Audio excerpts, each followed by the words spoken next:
Capítulo 20. Más allá de lo aparente. Seizo sujetaba la empuñadura del bokken con entrenada firmeza.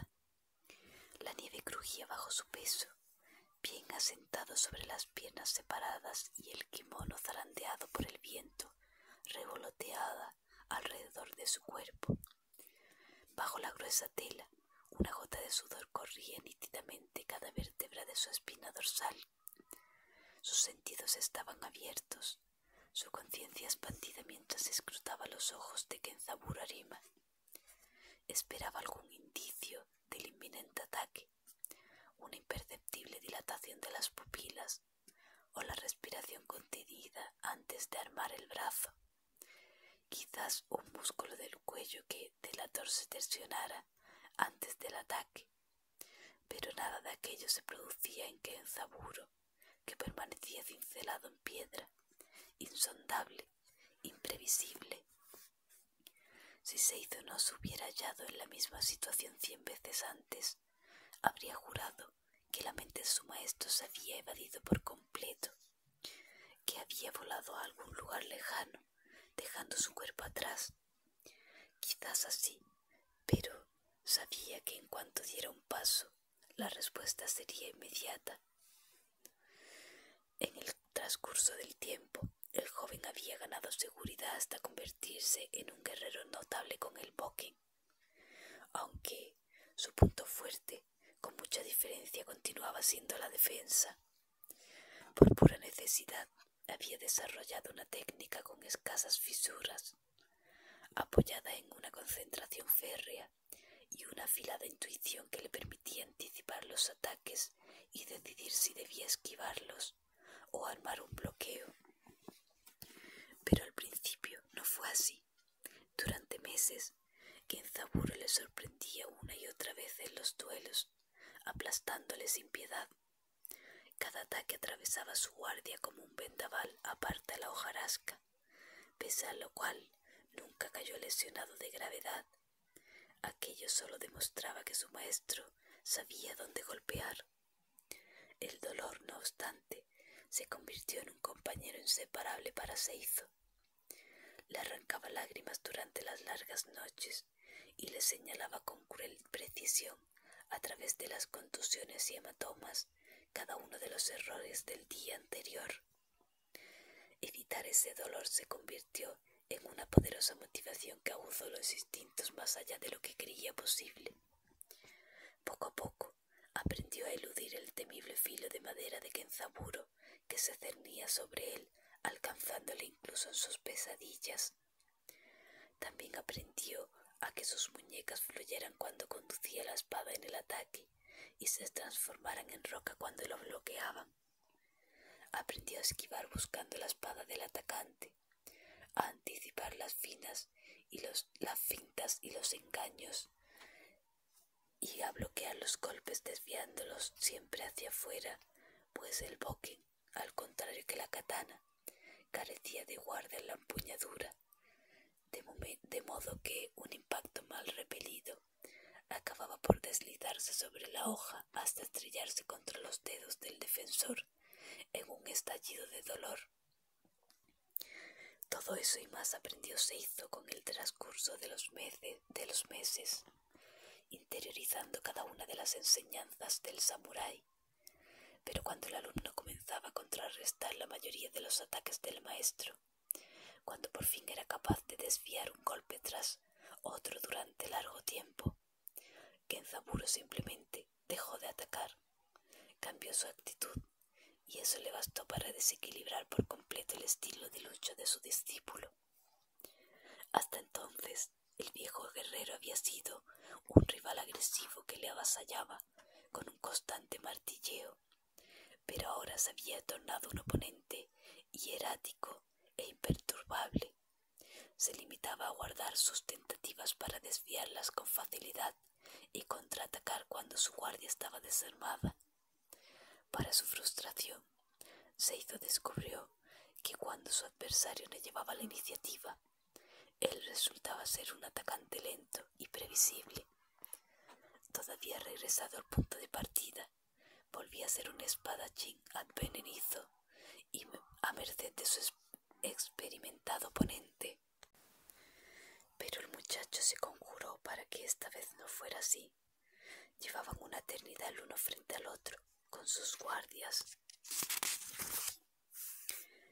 especulares recortadas contra el profundo gris de la tarde. La incipiente ventisca hacía girar los copos de nieve a su alrededor, y Seizo se dijo que esperaría cuanto fuera necesario para descargar el golpe que había preparado tanto tiempo. Necesitaba demostrarse que al menos una vez sería capaz de hendir la guardia de Kenzaburo. De improviso, el maestro bajó la punta de su arma hasta señalar con ella el suelo. La ocasión apareció como un fugaz claro de luz entre las nubes, y Seizo gritó y cargó hacia adelante con la espada en alto. Con una buena guardia tan baja, era imposible que pudiera bloquear un mandoble que llegara desde arriba. Pero no era esa la intención de Kenzaburo, que ni siquiera hizo la demanda de esquivar la acometida de su discípulo.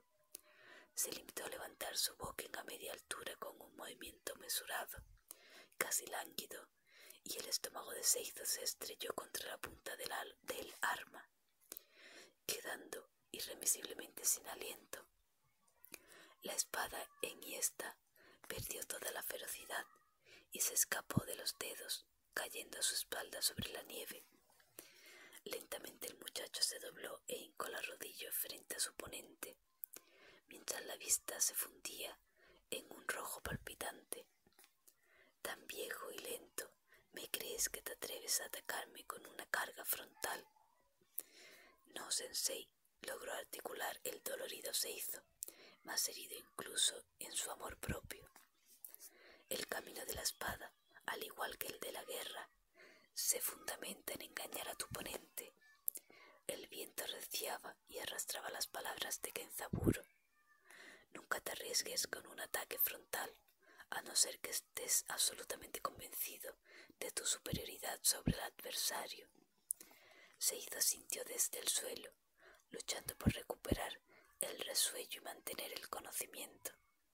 Por tanto, Seizo, ¿cuándo debes lanzar un ataque abierto contra un enemigo? Nunca, maestro. ¿Por qué? Porque nunca he de estar seguro de mi superioridad sobre un enemigo.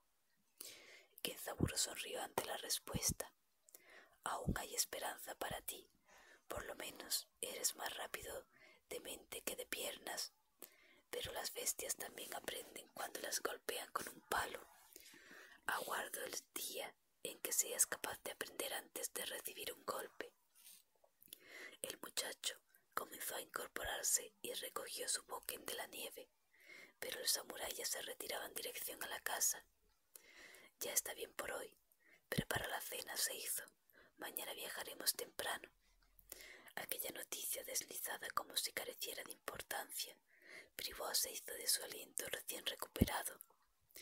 «¿Viajar?», exclamó mientras corría para ponerse a la par de su maestro. «¿Dónde hemos de ir, sensei?». Kenzaburo se ciñó el aori y deslizó la espada de madera bajo el obi de seda negra.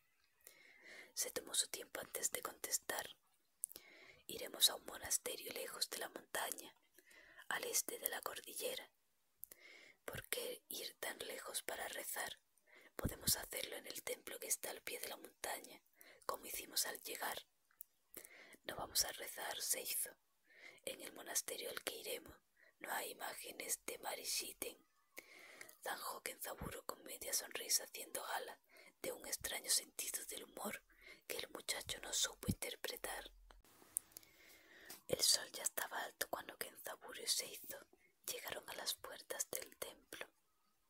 El trayecto no les había tomado más de 6 horas, pues estaban descendiendo por una cara de la montaña mucho más accesible de la que tomaran la primera vez. Incluso podrían haber viajado a mejor ritmo, de no ser porque Kenzaburo insistió en llevar un equipaje excesivo, que bien podría haberles servido para un viaje de varios días. A pesar de la carga, Seizo disfrutó de cada paso del camino. El mundo era más abierto allí abajo, y su vista podía volar sobre las arboledas que tapizaban la ladera oriental hasta alcanzar las llanuras que precedían al mar. Y cuanto más descendían, más viva parecía la montaña, más intenso el olor de la savia y menos aletargado el paisaje. Hasta el cielo parecía distinto cuando se veía a través de un tupido ramaje y no desde el raso abierto del valle. El templo se había erigido al filo de un acantilado en el que venía a romper un bosque de cedros. Una larga escalera les dio la bienvenida, y al coronar la misma, los visitantes se hallaron frente a un enorme pórtico incrustado en una pared de piedra enmohecida. Junto a este, un conch de bronce bruñido colgaba suspendido en el tiempo. Kenzaburo Arima se situó frente a las enormes puertas, dio 2 palmadas realizando una inclinación de saludo ante las hojas selladas y dio una tercera palmada. Una vez hubo mostrado respeto a las viejas deidades que habitaban el lugar, se encaminó hacia el conch y tomó la pesada maza forrada de piel. Golpeó una sola vez el enorme disco y la reverberación hizo caer lascas de hielo adheridas a la superficie metálica. La nieve se desprendió de una rama para caer al suelo con un sonido amortiguado, y un pájaro alzó el vuelo hasta perderse de vista. A continuación, silencio. Ambos miraron la puerta durante largo rato antes de que Seizo, impaciente, abriera la boca para dirigirse a su maestro, pero éste le mandó callar antes de que pudiera articular sonido. El silencio continuó decantándose gota a gota, hasta que finalmente los goznes crujieron y las enormes hojas batieron con un gutural bostezo. La escarcha acumulada en el quicio del pórtico saltó por los aires, delatando que aquellas puertas no se abrían desde hacía meses, sino más.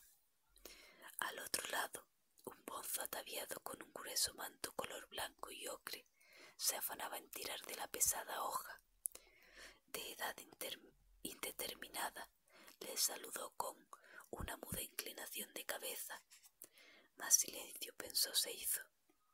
Saludos, dijo el samurái con una profunda reverencia. Mi nombre es Sekisushai Utsumi y este es mi aprendiz, Keiichiro. Nos disculpamos por el atrevimiento de interrumpir vuestro retiro, pero hemos consagrado nuestras vidas al peregrinaje del guerrero y deseamos presentar nuestros respetos al sacerdote Ikkyu. Si fuera posible, también desearía poner a prueba las habilidades de mi discípulo. El monje les dio la bienvenida y les hizo pasar. Una vez dentro, el bonzo empujó las 2 hojas hasta que se cerraron con una pesada inercia. Seizo observó el interior de aquel monasterio tan similar a tantos otros que había visto, con la salvedad de que el patio central, en lugar de estar cubierto de plantas, árboles y huertos, era una enorme explanada adoquinada. El muchacho miró a su sensei a la espera de una explicación sobre qué hacían allí, pero ésta no llegó. Se limitaron a seguir en silencio al bonzo, que les condujo a través del claustro que rodeaba el gran patio hasta un pequeño jardín interior. Allí les invitó a descalzarse, purificarse en una pequeña fuente y esperar en la galería de madera que rodeaba el jardín. Sekisushai y Keiichiro quedaron a solas. Viendo que su maestro no abría la boca, el muchacho se abstuvo también a hacerlo y se entretuvo observando el ciruelo de ramas peladas que presidía el jardín. El lugar era sobrio y silencioso, como los monjes que parecían habitarlo, e infundía una paz espiritual difícil de explicar. Aún así, Seizo sentía una inquietud en su estómago que le impedía respirar profundamente. Las palabras de Kenzaburo habían despertado su curiosidad y la posterior falta de explicaciones no hacía sino alimentarla. Aunque ya imaginaba para qué se encontraban allí, no tuvo tiempo de ir mucho más allá en sus conjeturas, pues otro monje hizo acto de presencia. Era un hombre de aspecto adusto, probablemente de una edad similar a la de Kenzaburo.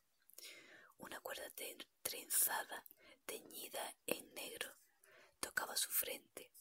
Ambos se pusieron en pie y lo saludaron con humildad. El maestro Ikkyu no os recibirá, les informó con voz pausada, pero podéis permanecer aquí hasta los ejercicios de la tarde. Entonces un acólito se enfrentará a tu aprendiz para ponerlo a prueba. Luego podréis marcharos. Gracias por vuestra consideración. Kenzaburo realizó una profunda reverencia y después de que la invitación se formalizara, el monje les entregó un libro que apenas era un puñado de hojas cosidas, el registro de visitantes. Ambos escribieron sus nombres, Seki Tsushai y Keijiro, y se lo devolvieron al bonzo, quien se despidió de ellos sin añadir nada más. Cuando volvieron a quedarse a solas, arrodillados uno junto al otro bajo el techo de la galería, Kenzaburo se dirigió por fin a su alumno. Estamos en un templo de Yamabushis, hombres santos de la montaña que buscan la iluminación a través de una vida de penalidades y del dominio de las artes marciales. No difiere mucho de lo que hacemos nosotros entonces. No te confundas, estos monjes han habitado estas montañas durante siglos y durante toda su vida han entrenado con fanatismo para dominar las más variadas técnicas de lucha. Son rivales formidables, mucho más peligrosos que cualquier ronin que puedas encontrar recorriendo los caminos. Kenzaburo lo miró de soslayo y a modo de advertencia agregó: son muchos los yugyoshas que llegan a estos monasterios a fin de probar su técnica, pero suelen ser despreciados e ignorados por los monjes, celosos de la paz que les procura su encierro. Hemos tenido suerte. Compórtate adecuadamente. Sí, sensei, pero ¿por qué quieres que luche con ellos? Es necesario. Nunca serás un guerrero si te enfrentas un día tras otro al mismo adversario. Esperaron allí durante horas, sentado con las piernas cruzadas y los pies entumecidos por el frío. El transcurso del tiempo lo marcaba una pequeña fuente pendular en la que se habían purificado.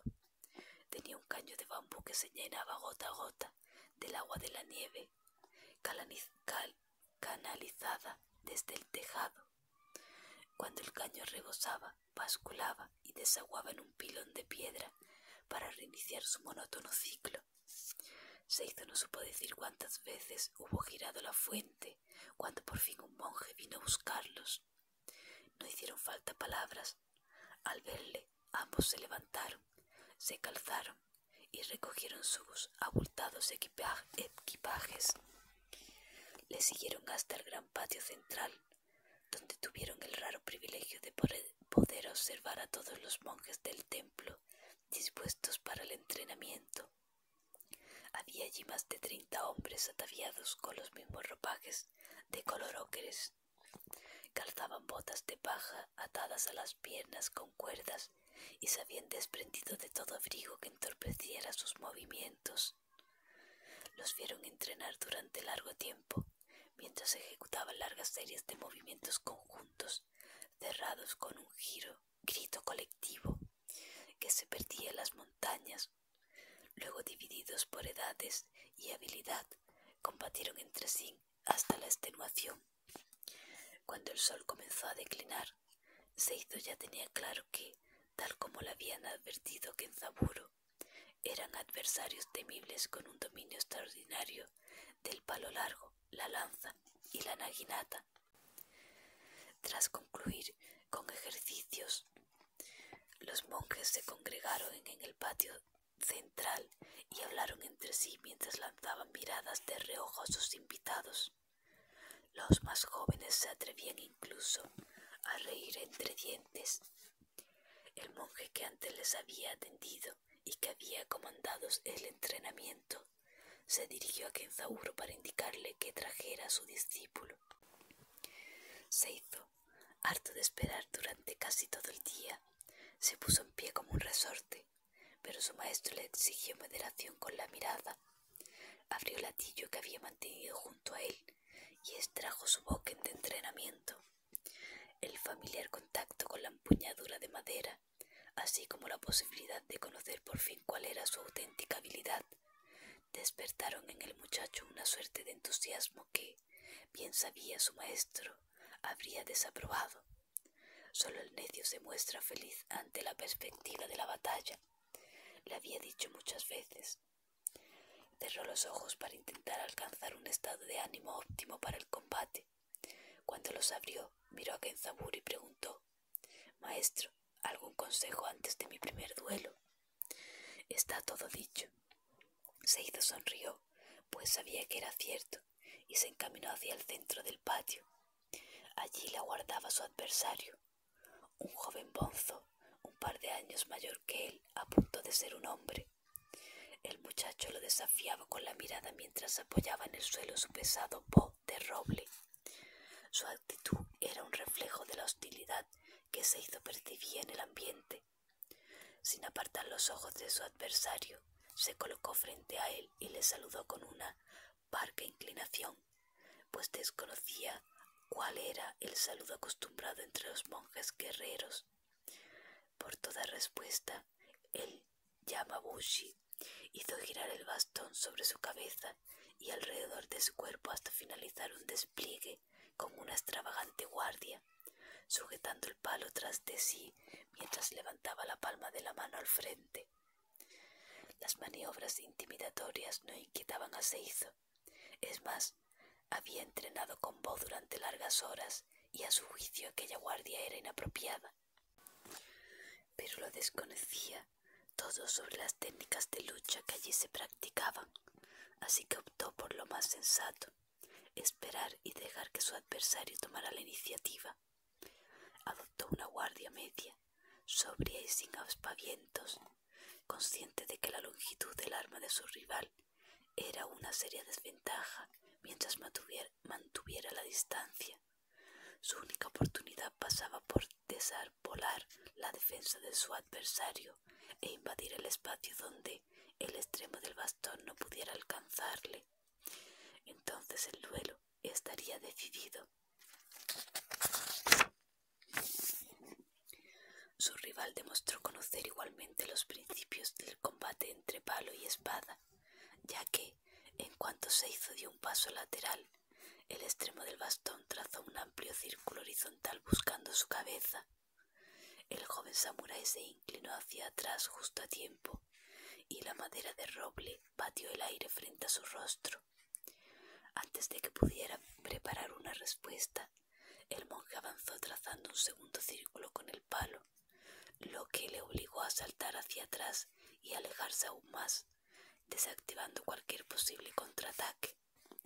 En ese momento entendió el verdadero desafío que le proponía Kenzaburō, pues en un espacio abierto y contra un rival tan hábil con el bo, llevaba todas las de perder. Pero conociendo a su maestro, también sabía que aquello era más una prueba de carácter que de técnica. Sin darle tiempo a reaccionar, el monje corrió hacia él y le embistió con un golpe penetrante que no podía eludir alejándose, así que pivotó sobre un pie y dejó que la madera hendiera en el aire frente a su pecho. A juzgar por la sonrisa que vislumbró en su rival, era justo lo que buscaba, ya que sin retirar su arma, giró sobre sí mismo lanzando un violento golpe lateral contra Seizo. En esta ocasión no podía apartarse, el bastón le alcanzaría allá donde fuera, y tampoco podía bloquear con el bokken semejante ataque, pues lo más probable es que el impacto quebrara sus muñecas. Solo se le ocurrió dejarse caer de espaldas, y al hacerlo el bo flameó sobre su rostro con un rugido atronador. Una vez en el suelo, rodó sobre sí mismo alejándose tan rápidamente como le fue posible. mientras los sucesivos golpes del bastón restallaban contra el suelo, y en un intento de abrirle la cabeza antes de que se levantara, logró apartarse lo suficiente como para ponerse en pie, recomponer su guardia y analizar la situación. Ese último ataque había estado muy cerca de partirlo en dos, y todos lo sabían. Los ojos estaban clavados en él. Los Yamabushis observaban complacidos el combate, satisfechos por aplastar la arrogancia de aquellos samuráis que osaban llamar a sus puertas para desafiarles. El rostro de Kenzaburo, sin embargo, no denotaba emoción alguna. Se limitaba a aguardar la reacción de su protegido. Cuando volvió a centrarse en su adversario, supo que éste comenzaba a dar el combate por ganado. Su orgullo le hizo torcer el gesto y apretar el boque. Afianzó las piernas y las pequeñas piedras sueltas crujieron bajo sus pies. Todos creían su derrota tan inexorable como el paso de las estaciones, todos menos él. Pero era consciente de que si continuaba a merced de los golpes circulares de su rival, tarde o temprano alguno lo alcanzaría. Decidió optar por una táctica más agresiva, forzar a su oponente a abandonar aquellos temibles barridos que tan cómodos le resultaban y obligarle a descargar un golpe vertical. Quizá así, mientras volvía a levantar el pesado bastón, tuviera la oportunidad de asaltar su guardia. Cuando su rival volvió a enarbolar el bo, preparando lo que parecía otro golpe circular dirigido a sus costillas, corrió hacia él en línea recta. Sorprendido por aquella reacción, el monje debió improvisar un ataque más directo y descargó un mandoble descendente que cayó en línea recta sobre la cabeza del oponente. Se hizo brevemente a un lado, lo justo para que el palo pasara cerca de su brazo y se estallara estrepitosamente contra el suelo. La defensa de su rival había caído, la balanza se había decantado, y Seizo aprovechó su fuerte impulso para pisar el bastón, impidiendo así que el bonzo volviera a alzarlo y saltar hacia adelante para descargar una terrible patada contra el pecho de su adversario. Este cayó de espaldas, desarmado, y el hijo de Akiyama Ikeda cayó sobre él de rodillas a tiempo de detener la hoja del boken a un dedo de su enemigo abatido. Se levantó despacio mientras el joven bonzo lo miraba confuso, sin saber muy bien cómo había sido derrotado. Cuando miró a su alrededor, comprobó que los rostros satisfechos habían demudado en expresiones airadas que exigían un desagravio. «Ahora lucharé yo», exclamó furibundo otro monje, mucho mayor que su rival caído, mientras se encaminaba a un armero para empuñar una temible naginata. «No», rugió Kenzaburo, y todos le miraron. «No tengo miedo, sensei», respondió Seizo con un temerario exceso de confianza alimentado por su primera victoria.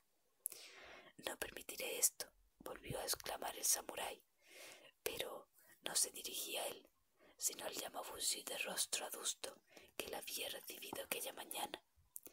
«No pelearemos con acero, hemos venido con respeto y nos hemos conducido de manera honorable, no habrá sangre».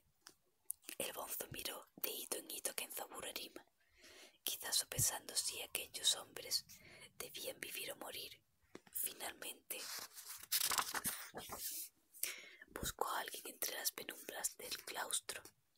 Allí un monje viejo y encorvado como un sauce, probablemente el sacerdote Ikkyu, hizo un ademán con la mano. «Podéis marcharos», dijo el bonzo al que se dirigió Kenzaburo. «No regreséis».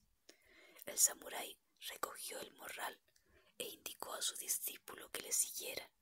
Este no se demoró ni un instante. Cuando estuvieron fuera, caminando pendiente abajo por el bosque de cedros, Kenzaburo le reprendió severamente. «Jamás vuelvas a cuestionarme, Seizo». «Lo siento, maestro», musitó el muchacho, que comprendió que no debía esperar incentivo alguno por su victoria. En su fuero interno, Kenzaburo se debatía entre la satisfacción que le producía la inesperada reacción de Seizo frente a un rival superior y el contratiempo que aquello supondría para su adiestramiento, pues creía firmemente que de una derrota se podía aprender más que de 100 victorias. Ahora, sin embargo, temía que lo que debió ser un fracaso aleccionador se hubiera convertido en aliento para el orgullo de su alumno. Llegaron bien entrada la noche al refugio de montaña, caminando bajo un cielo frío sin estrellas, pero ni siquiera la extenuante marcha ni el valor mostrado por su discípulo aquel día ablandaron la disciplina de Kenzaburo, que le exigió cumplir con sus deberes antes de dormir. Seizo recogió la ropa que había dejado tendida por la mañana y encendió un fuego para calentar el hogar. Sus músculos clamaban por un merecido descanso y su estómago rugía sin compasión, pero el muchacho acometió las tareas domésticas sin mucho pesar. Incluso le complacía en cierto modo, pues evocaban en él los momentos más agradables de su estancia con los Ichigoya, como cuando limpiaba el jardín junto a Jojobi y Kasane. Aquella noche Kenzaburo se encargó de preparar la cena: arroz con umeboshi, encurtidos guiso de verduras y rábanos asados. Mientras tanto, Seizo se afanaba en planchar los hakama, los holgados pantalones con los que los samuráis se cubrían las piernas y que, según había insistido su maestro, debía aprender a cuidar adecuadamente. A tal fin, al encender el fuego, había echado entre la leña algunos cantos del lecho del arroyo. Cuando las ascuas estuvieron al rojo vivo, tomó unas tenazas y las retiró incandescentes para depositarlas en el interior de una plancha de hierro. La cerró y esperó a que el metal se calentara. Entonces lo deslizó sobre las prendas que había extendido en el suelo de la casa, sobre un paño limpio. Planchar un hakama requería de una pericia especial, pues se debía mantener los 7 pliegues que lo recorrían y que representaban las 7 virtudes a las que aspira un samurái. Cuando hubo concluido, dejó la plancha sobre una placa de metal para que se enfriara y dobló con sumo cuidado los pantalones, de modo que los 7 pliegues no se deformaran ni se perdieran. Usó las cintas de cada hakama para atarlo y evitar que se arrugara, realizando el mismo nudo de 4 lazos que se usaba para ceñirlo a la cintura. Los amontonó con sumo cuidado y no sin cierta reverencia. Los guardó en un pequeño armario bajo. Por fin había concluido sus tareas de aquel día y pudo observar a Kenzaburo mientras éste removía el arroz al fuego y volteaba los rábanos. En ese momento, con la mente despejada y el espíritu en calma, Seizo comprendió que aquella cabaña sobre la colina, azotada por el viento, el frío y la lluvia, se había convertido en su verdadero hogar y aquel hombre en su última familia. De algún modo, pese a las penalidades de su día a día, se sintió dichoso y agradecido de tener un camino que seguir, aunque supiera que, llegado el momento, esa misma senda le haría transitar por los paisajes oscuros del Mei fumado. Pero no eran los demonios en quien pensaba Seizo aquella noche. Sensei, ¿cómo era mi madre? Kenzaburo levantó la vista un instante, quizás sorprendido por la pregunta, y subió la cuerda de la que colgaba el cazo de arroz sobre el fuego. ¿Por qué piensas ahora en tu madre? Pienso en ella cada día, maestro. El guerrero asintió y en sus ojos asomó la misma añoranza que delataba la pregunta de su discípulo. Pocos vínculos pueden unir más a 2 personas que el recuerdo y el pesar por los mismos seres queridos, un sentimiento de pérdida silenciosamente compartido. ¿Qué recuerdas de ella, Seizo? No mucho. Cómo se reía, el olor de su pelo, que le gustaba cantar en las celebraciones, pero apenas recuerdo su rostro. Kenzaburo asintió y, como si necesitara tiempo para elegir las palabras, removió cuidadosamente el arroz antes de hablar. Tu madre era una mujer extraordinaria. Era sabia, alegre, compasiva, hermosa como pocas. Cuando cantaba, el corazón de quienes la escuchábamos se iluminaba. Se hizo tendía abstraído, intentando apropiarse de aquellos recuerdos ajenos. Tu padre no pudo encontrar mejor compañera para compartir su vida. Cuando ella murió, nada volvió a ser igual. Los ojos de Kenzaburo, perdidos en la memoria, se apagaron como rescoldos bajo la lluvia. Desde entonces, Akiyama dejó de reír. Solo cuando jugaba contigo se podía atisbar la alegría en su corazón. En muchos aspectos, le recordabas tanto a tu madre. El samurái calló, su expresión ensombrecida por la nostalgia. Lo siento, sensei, no era mi intención entristecerle. Kenzaburo negó y buscó la mirada de su protegido. No tiene sentido revivir el pasado. Es nuestra obligación recordar y venerar nuestros seres queridos. A tu madre, a tu padre y a tu hermano, a mi mujer y a mi hija. Todos nos acompañarán hasta el final de nuestros días. Pero si nos lamentamos eternamente por su pérdida, su recuerdo, en lugar de fortalecernos, nos hará débiles. Seido asintió ante aquellas palabras, aunque no supo si estaba de acuerdo con ellas. Su tristeza, al fin y al cabo, era el último vestigio que le quedaba de otro tiempo y otra vida, un sentimiento que le recordaba que una vez tuvo una familia por la que llorar. El día amaneció con el cielo diáfano que limpiaba mente y alma. La jornada transcurrió tranquila, entregados a la dura rutina entre miradas ausentes y breves conversaciones sobreentendidas. Cuando cayó la tarde, Kenzaburo llamó a Seizo y le entregó un atillo de tela encerada. El muchacho lo tomó con cierta extrañeza, deshizo los nudos y extrajo una espada enfundada en una vaina negra como el ónice. Era un arma sencilla, carente de gracia u ornamentos. Ni siquiera la guarda de bronce que separaba la empuñadura de la hoja envainada presentaba filigrana alguna, pero era una auténtica katana, un arma que solo podían portar los samuráis. Seizo levantó unos ojos confusos, buscando algún tipo de aclaración. Es una espada humilde, dijo su maestro. La adquirí antes de ir a recogerte a Matsue. Quizás no sea muy ligera y puede que tu acero se quiebre si lo fatigas en exceso, pero será perfecta para ti.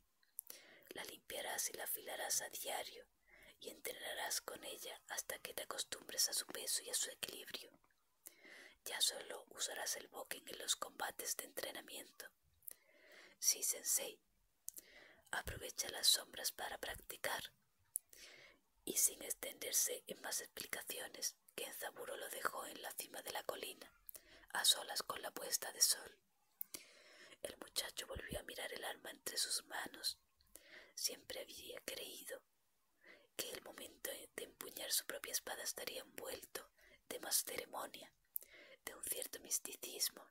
Sin embargo, solo sentía una pesada responsabilidad que le atenazaba el estómago. Aquel acero se había afilado para matar, y eso hacía más tangible que nunca su futuro. Sujetó la funda con la mano izquierda y la empuñadura con la derecha, y tiró con suavidad. Un palmo de hoja quedó expuesto, y la luz fluyó sobre las ondulaciones del filo. Tragó saliva y se ajustó la vaina al costado izquierdo. Adoptó una posición adecuada para el iaido, el peso de su cuerpo reposado sobre el estómago. Con el puño giró la vaina contra su cadera, de modo que el filo quedara hacia arriba. Viviría su bautismo como samurái en solitario, con las montañas y el cielo como únicos testigos. Desenfundó y adoptó una guardia media. El sable era más ligero que su espada de entrenamiento. Cuando ensayó los primeros golpes y comprobó la facilidad con la que la hoja hendía el aire, comprendió cuán tosco era el boquen de madera, un pobre remedio de aquella arma exquisita. Se abstrajo en su ejercicio, deleitado por cómo el sable parecía hacerle mejor espadachín.